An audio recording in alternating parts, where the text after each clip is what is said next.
Hello again, I'm John Terzak, and this quick little lesson will teach you how to make, well, one way to make a quick mango salsa, okay? So I diced and peeled one mango already, and that's what's left of it here, and that's what I got out of the one mango, and we're going to quick peel and dice another mango here, along with the rest of the ingredients. And we're going to make this entire salsa for you in real time. Hopefully I can do all this without cutting any of my fingers off. That would be helpful. This is a nice ripe mango, but not overripe. You get them too soft, it's too hard to cut them. Not peel them as much as it is to slice them, julienne them, and then dice them, which is what we're going to end up doing here. Can you use a vegetable peeler for this? You could. I'm just so used to peeling things like this with a knife. Now the mango, of course, is divided into two parts. The parts going up and down with the meat. There's a part on each side. So let's start by getting as far into that as we can get. That's as far into that as we can get completely on that side. Now we're going to do the same thing on the other side.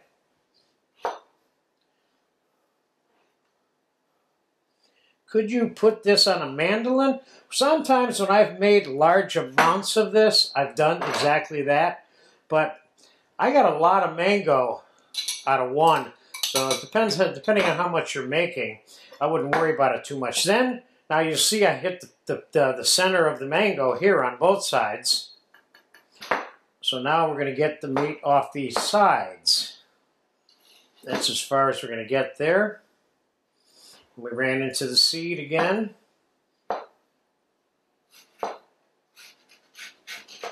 That's as far as we're going to get over there. And that is great to suck on.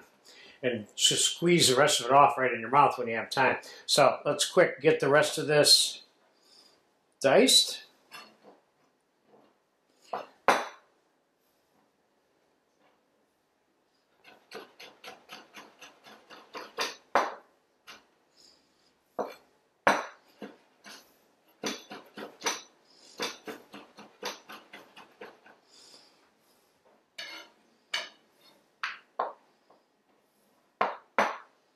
This one's kind of slippery.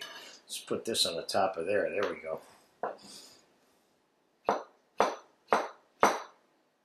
Don't be too concerned about how fast you're doing this. More your accuracy in terms of the cutting so that the size of the pieces are relatively the same when you're done. That's more important than how fast you're able to do it.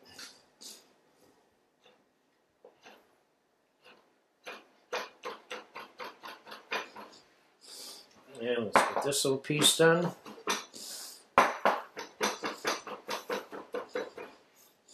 And let's get these guys done.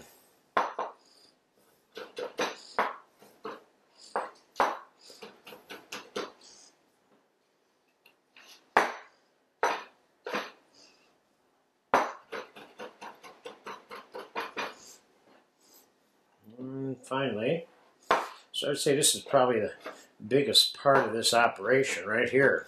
Just getting the mango diced. But that's a lot of meat out of one little average sized mango. So let's put that all together in here. And I have some green scallion. I have some jalapeno. You could certainly use some serrano.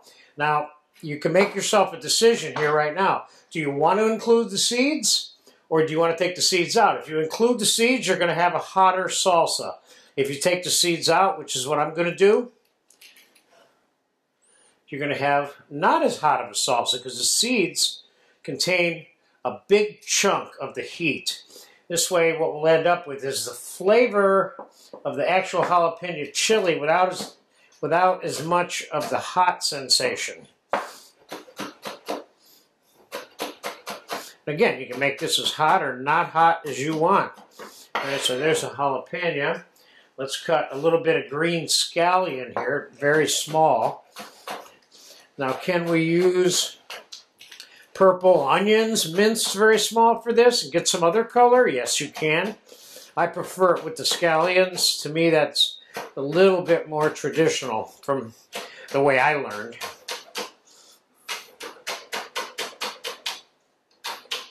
That's as far as I'm going to take that.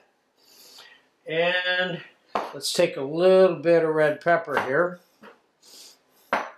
Got some color and another texture here at the same time. Should have cut that little white out of there. There you go, I pulled it out.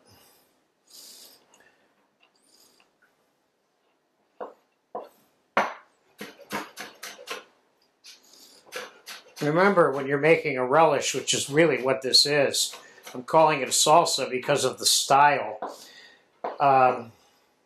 You don't want these ingredients that are part of it to be bigger in the way you cut the size of the primary ingredient. So otherwise it would look like some other kind of relish. And I got some fresh cilantro here that we're going to chop.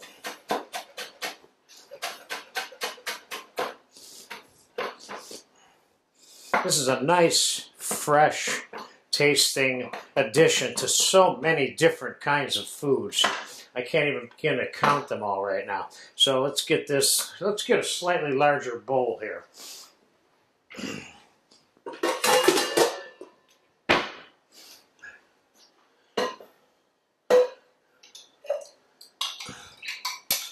I got more out of those mangoes than I thought I was going to get when I pulled that bowl out of there.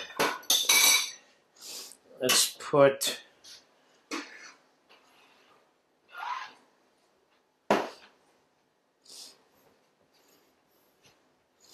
balance of those ingredients in. Now let's squeeze a little bit of fresh lime into this.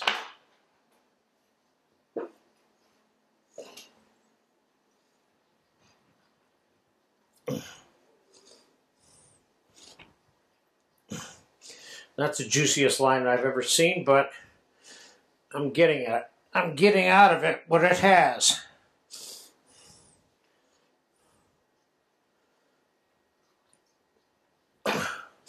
Okay, I'm going to put a little splash of Mexican oregano in here. Not much. And I'm going to put a little splash of olive oil on here just to give it some glisten. You can put salad oil, canola oil, vegetable oil on there. You need a little bit of oil on there though. Kind of glistens it up and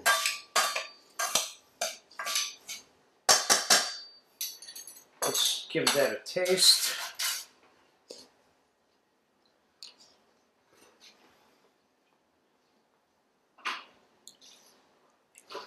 This is good, exactly the way it is. Now we'll get it back into this bowl, now that we got it mixed. Could you add sugar to this? Are there other ingredients you can mix into this, like a little bit of pineapple or some sour cherries or whatever your taste happens to be? Let's get some of this on a plate.